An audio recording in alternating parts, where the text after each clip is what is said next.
Terima kasih. Assalamualaikum warahmatullahi wabarakatuh. Selamat pagi anak-anakku sekalian. Kita bertemu lagi pada kesempatan pada pagi hari ini. Sebelum kita memulai pelajaran pada pagi hari ini, marilah kita berdoa menurut agama dan kepercayaan kita masing-masing. Berdoa dimulai.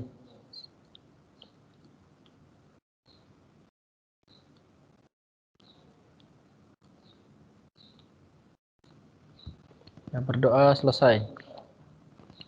Ya, sebelum saya memulai pelajaran pada pagi hari ini, sebelumnya saya selaku guru bahasa Indonesia mengucapkan minal aidin wal faidin, mohon maaf lahir dan batin. Jadi apabila saya ada kesalahan, salah kata, salah ucap, berbicara, sifat dan lain-lain yang tidak disengaja maupun disengaja, saya mohon maaf atas sifat saya yang sebesar-besarnya. Ya, kita langsung saja ya untuk materi terakhir dari pelajaran bahasa Indonesia untuk kelas 7. Ya, untuk apersepsinya yaitu pertemuan sebelumnya kan kalian sudah mempelajari tentang memerankan isi fabel atau legenda daerah setempat yang dibaca dan didengar. Ya, yaitu mengenali struktur teks cerita fabel tersebut. Ada bagian orientasi, ada strukturnya itu yaitu bagian perkenalan atau yang disebut dengan orientasi, yaitu berada di awal kalimat atau di awal cerita. Kemudian ada komplikasi. Nah, komplikasi itu adalah bagian di mana terjadinya suatu masalah, ya. Bisa kalian baca langsung saja. Nah, untuk yang ketiga yaitu ada resolusi. Nah, resolusi itu pemecahan masalahnya. Untunglah saat itu ada seekor kupu-kupu dan seterusnya ya. Langsung saja.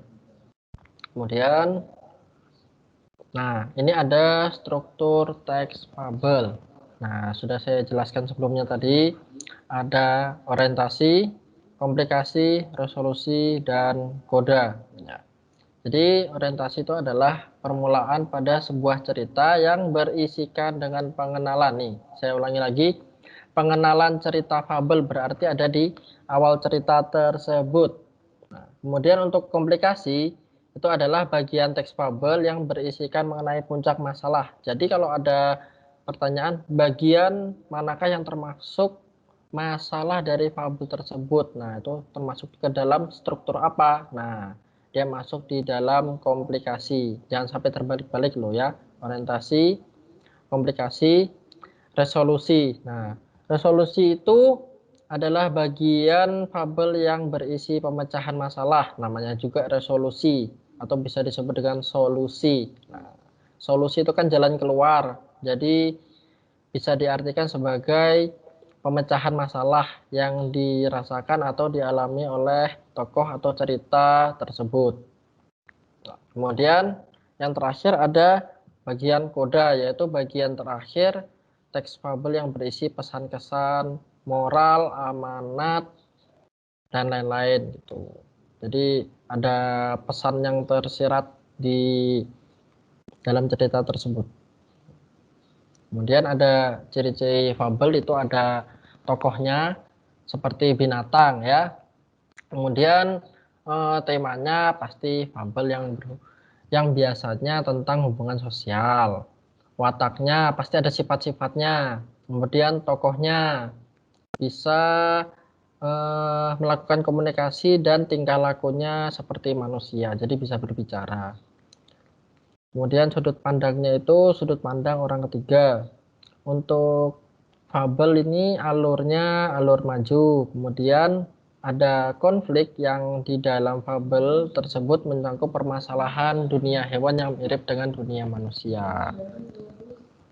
Oke, mas ya. Saya lanjutkan aja. Ya. Jadi untuk materi pada hari ini, materi terakhir yaitu memerankan isi fabel atau legenda daerah setempat yang dibaca atau didengar. Memerankan, jadi kita langsung berperan atau terjun langsung ke dalam cerita tersebut, atau kita memerankan. Ya, untuk KD-nya itu 4.16, memerankan isi fabel atau legenda daerah setempat yang dibaca dan didengar. Indikatornya memerankan isi fabel atau legenda daerah setempat.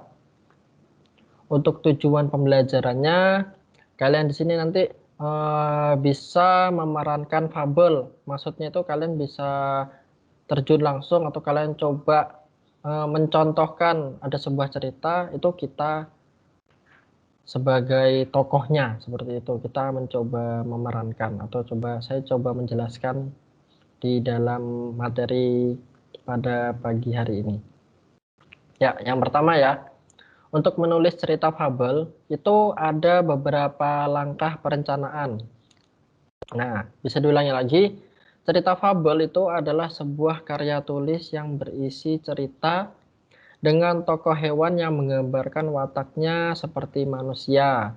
Ingat, nanti apabila ada soal atau apabila ada pertanyaan, apa sih cerita fabel itu? Ingat aja, kata kuncinya cerita fabel itu cerita hewan, tapi wataknya seperti manusia. Ya, jangan dibalik-balik, cerita fabel adalah cerita legenda, atau cerita fabel adalah cerita pada zaman dahulu. Ya, jangan sampai seperti itu. Ingat aja, fabel itu hewan seperti manusia. Dah, itu aja. Itu kata kuncinya, biar kalian tidak lupa. Ya, selanjutkan. Dalam pembuatan karya tulis seperti cerita fabel, langkah pertama yang harus dilakukan adalah membuat perencanaan seperti berikut. Satu, menentukan gagasan cerita. Nah, maksudnya menentukan gagasan cerita ini bisa diperoleh dari ide pemikiran, dari apa yang kita lihat dan kita rasakan di lingkungan sekitar. Maksudnya bagaimana sih? Nah, seperti ini. Ide pemikiran yang ada di lingkungan sekitar kalian. Misalkan kalian melihat segerombolan semut di tanah, terus ada kalian lihat seekor belalang, ya entah semut itu lagi berbaris sedang mengambil makanan atau ada belalang lewat kan. Nah, itu kan kalian bisa jadikan sebuah cerita. Nah, itu maksudnya ide pemikiran apa yang kita lihat. Nah, kalau yang kita rasakan itu ya sama, kita lihat dan kita rasakan di lingkungan. Dengan kita lihat saja kita sudah bisa tahu, wah semut itu ngapain ya. Nah, seperti itu. Bisa kalian buat cerita semut dan belalang, contohnya seperti itu umpamanya. Yang kedua, mengatur urutan pada gagasan cerita. Nah, mengatur gagasan-gagasan yang kita peroleh tersebut, lalu mengurutkan menjadi rangkaian cerita yang saling terkait dan utuh. Maksudnya seperti ini. Kebiasaan kan kita kalau membuat cerita tuh pasti pada bingung, disuruh buat cerita satu lembar misalkan. Bingung nih, gimana ya caranya? Bingung atau enggak kita berhenti sudah sampai di 2 paragraf misalkan. 2 paragraf itu misalkan 10 baris ya. Bingung nih, apa ya idenya, bahasanya itu macet. Nah, makanya sebelum terjadi hal-hal yang seperti itu, kita membuat kerangkanya. Maksud membuat kerangkanya itu di dalam cerita fabel ini kan strukturnya ada 4. Nah, ada orientasi, resolusi, edukasi. Nah, itu ada 4 kan. Nah, dari 4 urutan ini kalian buat dulu ceritanya satu baris, buat kata-katanya dulu satu baris, satu baris, satu baris, satu baris. Kalau sudah, baru kalian jabarkan atau kalian ceritakan kembali. Maksudnya, misalkan ya, orientasi pertama, pada suatu hari hiduplah seekor atau segerombolan semut yang sedang mencari makan. Misalkan seperti itu. Terus komplikasinya itu mereka bertemu dengan belalang yang sangat sombong, nah seperti itu. Terus resolusinya, akhirnya si belalang sadar akan kesalahannya dia yang selalu bersifat sombong kepada semua makhluk hidup yang ada di hutan, misalnya seperti itu. Kemudian untuk kodanya, jadi kita sebagai hewan atau manusia tidak boleh bersifat sombong. Nah, dari kata-kata atau kalimat yang saya ucapkan tadi, itu strukturnya dari setiap paragraf, misalkan ada 4 tadi kan strukturnya. Kalau sudah kita gabung jadi satu, kita bikin cerita. Nah, seperti itu. Nanti apabila masih ada yang kurang paham atau kurang memahami atau masih ada yang sedikit bingung, bisa ditanyakan langsung ke saya ya, bisa di Japri atau bisa ditanyakan langsung ke gurunya yang bersangkutan. Kemudian memeriksa kembali gagasan yang telah dibuat. Nah, jadi setelah kalian membuat gagasan tersebut, kalian ceritakan kembali dengan baik dan benar sesuai yang kita inginkan. Nah, jadi ceritanya tidak mesti kalian lihat buku, bisa mengarang ya, bisa mengarang. Tapi ingat, ada urutannya. Yang tadi saya jelaskan, ada resolusi, komplikasi. Nah, itu ada itu urusan-urusannya seperti itulah. Kemudian nomor 4, membuat kerangka berupa teks yang terperinci dan lengkap. Adalah bagian di mana gagasan yang sudah dibuat bisa dituangkan pada pembuatan kerangka cerita yang terperinci dan memenuhi unsur intrinsik dan juga sudah sesuai dengan struktur kebahasaan pada cerita fabel. Nah, ini maksudnya membuat kerangka berupa teks itu yang tadi saya ajarkan ke kalian. Membuat kerangkanya seperti itu. Nah, untuk penulisan cerita fabel, dalam karya tulis yang berisi tentang pesan-pesan moral dan juga mempunyai pakem urutan dalam cerita, sehingga dalam penulisannya ada beberapa hal yang perlu diperhatikan. Nah, ini ada beberapa hal ya, sebelum kalian menulis sebuah cerita atau membuat sebuah cerita fabel, itu ada beberapa hal yang harus diperhatikan. Yang pertama, judul. Ya, judulnya itu kalau bisa menarik, singkat, padat, itu jelas. Tidak usah bertele-tele. Maksudnya seperti ini ya, tidak usah panjang lebar. Misalkan ya, kucing dan tikus yang sedang bermain di taman sebelah rumah saya di Samarinda. Nggak usah kayak gitu, terlalu panjang. Cukup simpel aja, kucing dan tikus yang baik hati. Nah, gitu aja sudah. Atau enggak, harimau dan jerapah yang lucu, seperti itu. Itu kan simple, padat, jelas, seperti itu. Nanti bisa dijelaskan di dalam cerita aja. Nah, kemudian untuk orientasi, bagian yang memperkenalkan tokoh, terutama tokoh utama. Nah, seperti tadi, pada zaman dahulu hiduplah seekor binatang, yaitu rusa dan buaya dan kancil. Nah, itu kan memperkenalkan tokoh, perkenalan atau pengenalan tokoh tersebut, siapa-siapa aja sih yang ada di dalam cerita fabel tersebut. Kemudian ada komplikasi, bagian muncul konflik. Nah, namanya juga nih komplikasi yang sudah saya jelaskan, muncul konflik. Apa sih konflik itu? Masalah ya, saya ulangi lagi, konflik itu masalah. Sudah saya jelaskan sebelumnya kan pada pertemuan yang dahulu.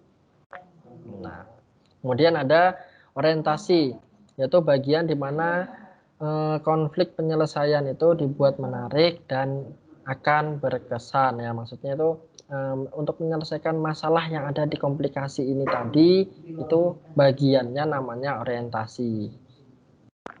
Kemudian ada amanat. Nah, amanat itu koda yang paling terakhir, berisi pesan moral yang dapat dipetik. Nah, ini pasti kalian sudah paham lah untuk amanatnya ya. Tuh, sebaiknya kita tidak boleh. Nah, awalan katanya seperti itu. Biasanya seperti itu. Ya, dan lain-lain juga masih banyak. Nah, originalitas. Nah, karya merupakan hasil ide sendiri dari penulis yang bisa terinspirasi dari apa yang dilihat atau apa yang dirasakan oleh penulis. Nah, ini sudah saya jelaskan tadi bahwa untuk membuat cerita fabel itu kalian bisa melihat di lingkungan sekitar kalian atau bisa berimajinasi, itu juga boleh. Kemudian nomor 7, cerita. Pengembangan peristiwa dengan pemilihan kata yang menarik pada dialog antar tokoh sehingga bisa menghidupkan cerita. Maksudnya seperti ini. Di dalam sebuah cerita fabel itu ada dialognya, ada percakapan. Nah, nanti kalau masih bingung bisa kita lihat di slide berikutnya. Nah, langkah untuk memerankan isi fabel. Nah, fabel adalah cerita dengan tokoh hewan yang menggambarkan watak manusia. Ini sudah berapa kali dibahas ya. Tuh, fabel, cerita hewan wataknya manusia. Jangan sampai salah. Cerita fabel dapat diceritakan kembali dalam bentuk seni peran. Maksudnya gimana sih? Nah, maksudnya itu dengan memperagakan alat-alat. Nah, ada di YouTube saya itu untuk anak-anak sekolah memerankan fabel, cerita-cerita fabel mereka pakai seperti wayang. Kalian pernah tahu wayang kan? Nah, wayang itu kan kita ada orang yang memerankan atau orang yang menggerakkan. Nah, seperti itu. Adapun hal yang perlu diperhatikan sebelum memerankan cerita fabel. Nah, menentukan naskah. Nah, seperti tadi, naskahnya harus ada. Seperti cerita yang ada di dalam televisi kalian, yaitu OVJ. Nah, itu kan ada naskahnya. Nah, kembali ke TKP. Nah, seorang dalang tersebut memegang suatu kertas atau sebuah kertas. Nah, itu kan yang berupa naskah. Kemudian pembagian peran. Nah, ini harus tahu.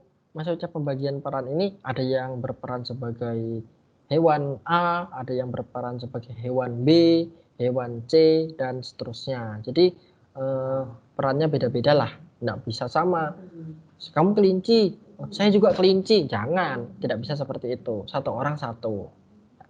Bagaimana Pak kalau di dalam kelompok tokohnya ada temannya ada 8? Ya, mau tidak mau ceritanya juga harus banyak. Maksudnya tokohnya juga harus lebih dari satu. Gitu. Ya, untuk penguasaan cerita saat memerankan fabel, yang diperlukan adalah pendalaman materi yang dimulai dengan cara membaca cerita, lalu menghafal naskah dialog, kemudian bisa memahami seksama isi dan alur cerita. Jadi untuk penguasaan cerita ini kalian cukup memahami aja posisi kalian atau kalian ini nanti bagaimana sih perannya. Nah, untuk naskahnya sesuai dengan apa yang kalian bicarakan saja, seperti itu. Ya, melatih dialog. Dalam cerita fabel diperankan oleh beberapa tokoh, sehingga diperlukan latihan dialog antar tokoh sampai terbentuk satu keseluruhan cerita yang utuh dan enak dilihat. Kemudian menghayati penokohan. Dalam menghayati peran yang perlu diperhatikan adalah ekspresi. Nah, ekspresi kalian. Nah, jangan sampai nanti kalian disuruh jadi buaya. Nah, buaya ini kan identik dengan galak, kasar, dan marah. Misalkan buayanya lagi marah nih.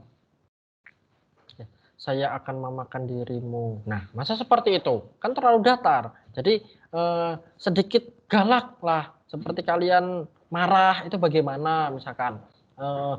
Wah, saya akan memakan dirimu. Nah, seperti itu. Jadi ada sebuah ekspresi atau mimik atau intonasi seperti itu ya. Jangan datar. Kalau datar itu terkesan bagaimana ya? Kalian tidak mempunyai ekspresi gimana ya, hampa gitu nah di dalam jiwa kalian seperti itu. Kemudian nomor 6, menjalin kontak mata. Nah, maksudnya kontak mata itu seni peran harus menggunakan kontak mata terhadap pendengar atau penonton. Jadi kalian jangan menunduk, maksudnya seperti ini. Pada saat memerankan sebuah cerita atau kalian berperan sebagai salah satu tokoh yang ada di dalam cerita tersebut, kalian jangan tertunduk. Biasanya kan seperti ini, disuruh baca puisi, tunduk. Disuruh baca pantun, tunduk. Disuruh ngeliatin gurunya, nanti tunduk juga. Nah, jangan seperti itu. Jadi tetap pandangan ke depan sambil memerankan tokoh tersebut, ya, seperti itu.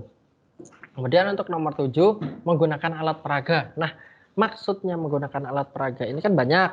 Ada kostum, terus ada macam-macam nih alatnya ya. Sepatu kah, atau ada kamera, atau ada sebuah layar background yang sudah dihias-hias, yang sudah disusun rapi, kayak gitu.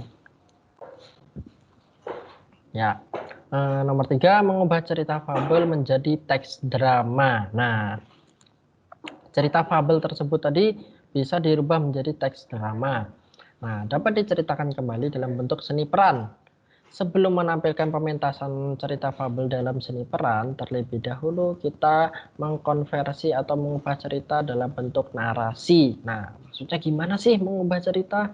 Nah, Kita langsung ya. Berikut langkah-langkah merubah cerita fabel menjadi bentuk teks, yaitu membaca cerita fabel dengan seksama sampai paham. Maksudnya sampai paham ini sampai kalian memahami artinya dari cerita fabel tersebut. Ceritanya tentang apa sih, bagaimana sih, ngapain sih, apa sih, seperti itu. Nomor 2, menentukan unsur intrinsik. Nah, unsur intrinsik yang ada di dalam fabel itu apa? Tokohnya kah, bagaimana, sifatnya bagaimana, seperti itu, latarnya bagaimana, seperti itu. Kemudian membuat isi cerita, maaf ini, mohon maaf C-nya ketinggalan, dalam bentuk teks drama menggunakan percakapan. Nah, bingung kan maksudnya membuat isi cerita dalam bentuk teks drama itu bagaimana? Nanti kita lihat di slide berikutnya. Nah, ini dia contoh cerita Cici dan Serigala. Nah, ini berbentuk paragraf. Nah, orientasinya sore itu 3 kelinci kecil, Cici, Pusi, Upi bermain bersama di tempat lapang di hutan. Komplikasi, tiba-tiba Cici melihat sesuatu tergeletak di dalam bungkus plastik. Nah, ini maksud saya tadi percakapan. Hai teman-teman, lihatlah. Nah, ada sebuah percakapan di dalam teks tersebut. Jadi tidak menggambarkan cerita fabel itu hanya cerita saja, tidak, tapi ada teks dialognya, ada sebuah percakapan di dalam tokoh tersebut. Jadi tidak pada suatu hari hiduplah seekor kambing dan harimau, mereka hidup bersama-sama. Nah, pada suatu hari mereka sedang berjalan di dalam sebuah taman atau sebuah ladang. Mereka bertemu dengan harimau dan mereka menyapa. Setelah mereka menyapa, nah tidak seperti itu kan, tidak ada sebuah dialog atau teks atau percakapan, kan tidak ada. Nah, sedangkan untuk ini tadi ada sebuah percakapannya. Jadi terlihat ceritanya itu lebih hidup seperti itu. Jadi Cici berteriak sambil menunjuk ke arah bungkusan plastik. Nah, berteriak sambil menunjuk. Nah, wah, makanan teman-teman. Nah, Pusi bersorak kegirangan. Berarti senang kan dia? Nah, Cici mengambil kue itu, membuka bungkusnya, dan tercium aroma harum dari kue itu. Tiba-tiba muncul niat licik. Wah, kue ini pasti nikmat sekali. Apalagi jika aku makan sendiri tanpa berbagi dengan mereka. Nah, kan nih, lihat muka saya kan sambil apa ya, muka licik itu gimana sih? Nah, sambil dalam hati, ih, bisa ini. Nah, seperti itu, gumam dalam hati. Yuk, tuh teman-teman, sepertinya kue ini bekal Pak tukang kayu yang sering ke hutan. Mungkin dia baru saja ke sini dan belum pergi terlalu jauh. Bagaimana jika aku susulkan kue ini? Bukankah menolong orang juga perbuatan mulia? Nah, seperti ini kan, ada sebuah cerita, ada sebuah naskah di dalam cerita fabel tersebut. Nah, ini dan seterusnya. Saya lanjutkan saja. Nah, ini ada juga. Nah, untuk resolusinya, nih, ups, kaki Cici tiba-tiba terasa ada yang menarik. Dia pun menjerit dan bahkan tidak berani membuka mata. Jangan Pak Serigala, jangan, jangan. Jangan makan aku, ampuni aku, seperti itu. Nah, jadi ada sebuah percakapan dialog di dalam sebuah teks cerita fabel tersebut. Nah, seperti terus kemudian di bagian koda, ini bagian terakhir nih, tidak saya kasih ya, maaf. Nah ini, sudahlah Ci, kami memaafkanmu, kata Pusi dengan bijak. Terima kasih kawan, aku berjanji tidak akan mengulanginya lagi. Aku berjanji tidak akan mengulanginya lagi. Nah, ini adalah sebuah pesan atau makna yang ada di dalam cerita. Mungkin tidak boleh berbuat licik atau tidak boleh kita ingin menang sendiri, itu tidak boleh. Nah, ini tadi kan. Nah, orientasi. Ini ceritanya seperti ini nih. Nah, ini orientasinya, ini komplikasinya dari sebuah cerita tersebut. Kemudian, nah ini masih ada nih. Cici bergumam, apalagi jika kue ini bisa aku makan sendirian. Nah, ini kan seperti ini ada nih. Komplikasi sampai klimaks. Maksudnya apa sih, Pak? Nah, komplikasi sampai klimaks ini maksudnya dari masalah yang biasa, masalah biasa sampai ke masalah yang luar biasa. Maksudnya, misalnya kita punya masalah nih, masalah kita ini biasa-biasa aja tapi dibesar-besarkan. Jadi akhirnya besar. Seperti itu ya, bahasanya seperti itu. Biar kalian lebih mudah memahami. Jadi untuk komplikasi yang sampai klimaks ini, jadi sebuah masalah yang awalnya biasa saja menjadi sebuah masalah besar seperti itu ya. Nah, kemudian ada bagian resolusi. Resolusi kan ini sudah untuk solusi sebuah masalah tadi, solusi dari komplikasi tersebut. Nah, seperti ini. Ini mungkin bagian terakhir ya. Nah, jadi kesimpulan pembelajaran pada pagi hari ini, kalian bisa mengenali struktur teks cerita fabel tersebut. Kalian juga bisa memerankan cerita fabel. Kita sendiri yang berperan. Jadi bisa jadi 5 orang, 4 orang. Tapi ingat, ada satu dalang yang membaca sebuah cerita tersebut. Ya, seperti cerita OVJ. OVJ itu kan ada anak buahnya, ada dalangnya. Nah, jadi dalang itu yang berperan mengatur sebuah cerita. Kemudian untuk tokoh-tokohnya itu kan ada banyak. Nah, tokoh-tokohnya itu yang memerankan cerita tersebut. Seperti itu ya. Jadi ini untuk materi terakhir pada pertemuan kita hari ini. Sebelumnya saya ucapkan terima kasih banyak kepada anak-anakku sekalian karena telah mengikuti pembelajaran dari awal sampai akhir. Untuk tugas-tugasnya yang belum lengkap ya, ini saya ingatkan lagi, yang belum lengkap mohon dilengkapi. Dah, itu saja. Kemudian untuk materinya ini akan saya share di GCR. Nah, sebelumnya saya mohon maaf apabila ada kesalahan kata, ada tingkah laku, ada kosakata saya yang kurang berkenan atau ada yang menyinggung perasaan anak-anak atau bagaimana, saya mohon maaf ya. Sekali lagi saya ucapkan terima kasih dan minal aidin wal faidin, mohon maaf lahir dan batin. Ya, selamat pagi. Saya akhiri ya. Assalamualaikum warahmatullahi wabarakatuh. Ya.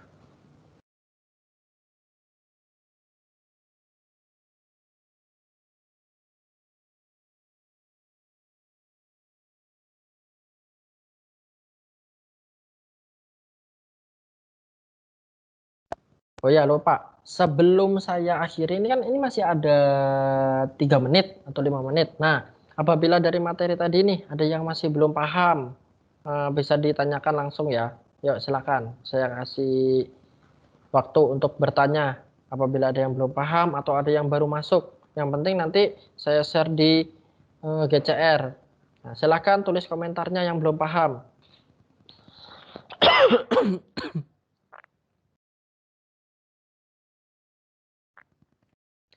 Pak, ciri-ciri komplikasi tadi apa sih? Nah,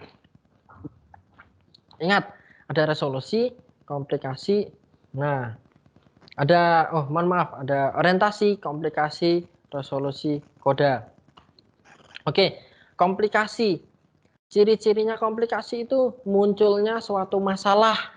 Pokoknya pertama kali kalian mau masuk ke dalam masalah tersebut, itu yang disebut dengan komplikasi. Kita kembali lagi ke ini. Aduh salah, mohon maaf.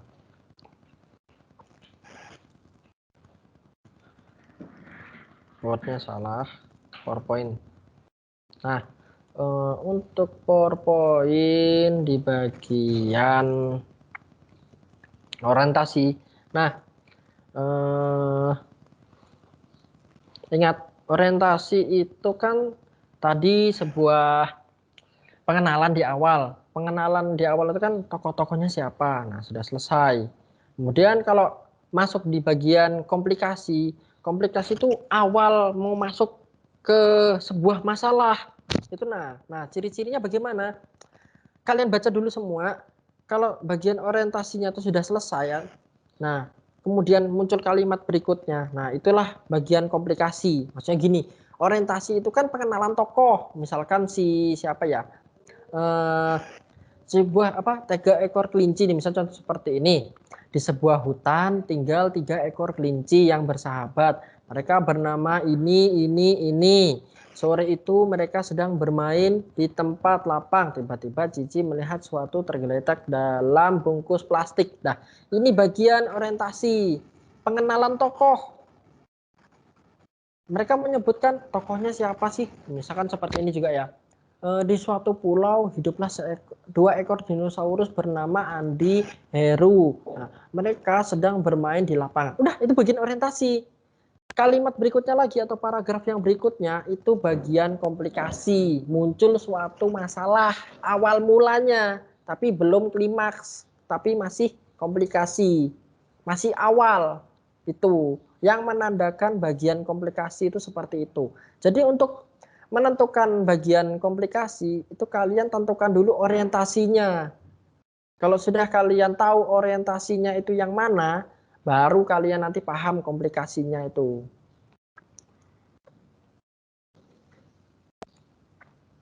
Komplikasi itu isi ya Pak? Ya, komplikasi itu bisa dibilang isi, tapi bisa tidak. Karena apa?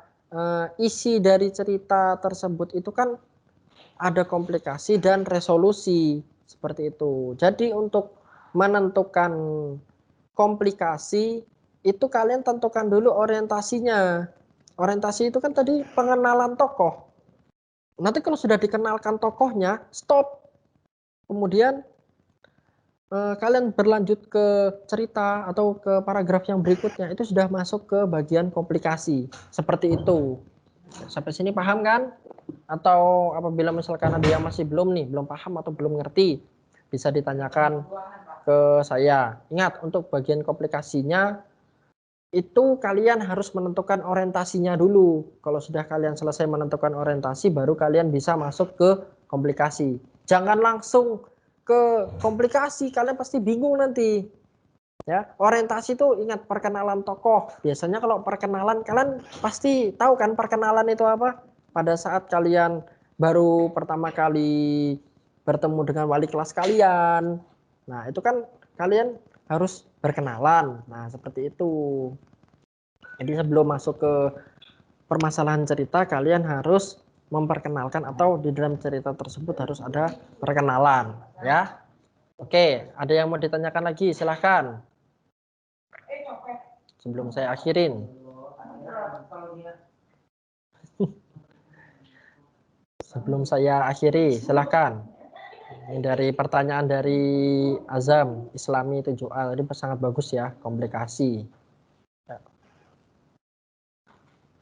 Silahkan.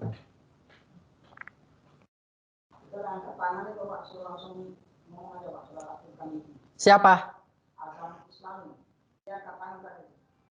Ya. 7A.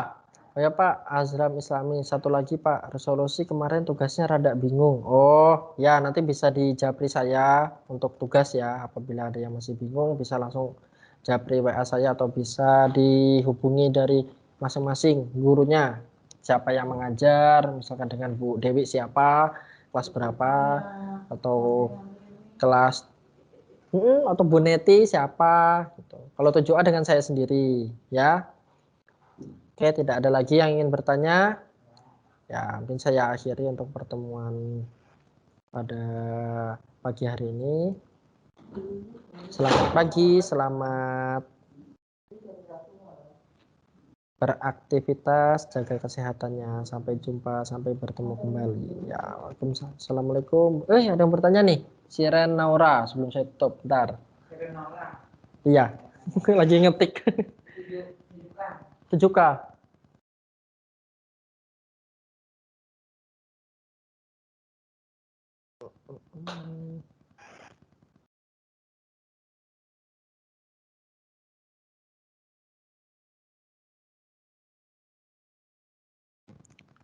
Akan.